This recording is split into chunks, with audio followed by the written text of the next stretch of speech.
Sir, ಅವ್ಯವಹಾರ ಮತ್ತು ಭ್ರಷ್ಟಾಚಾರ ಅನ್ನೋದು ಇವಾಗ ಫಿನಾನ್ಸ್ ಡಿಪಾರ್ಟ್ಮೆಂಟಿಂದ ಹಣ ಬಿಡುಗಡೆ ಆಗಿ ಅದನ್ನು ಮಹಿಳೆಯರ ಖಾತೆಗೆ ಹಾಕದೇ ಇದ್ರೆ ಅದು ಭ್ರಷ್ಟಾಚಾರ ಆಗುತ್ತೆ.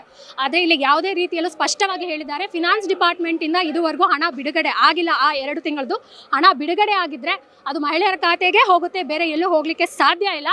ಆ್ಯಂಡ್ ಇದು ತುಂಬ ಟ್ರಾನ್ಸ್ಪರೆಂಟ್ ಆಗಿದೆ. ಗೃಹಲಕ್ಷ್ಮಿ ಯೋಜನೆ ಫಿನಾನ್ಸ್ ಡಿಪಾರ್ಟ್ಮೆಂಟಿಂದ ಏನು ಅಮೌಂಟ್ ರಿಲೀಸ್ ಆಗುತ್ತೆ ಅದು ನೇರವಾಗಿ ಮಹಿಳೆಯರ ಖಾತೆಗೆ ಹೋಗುತ್ತೆ.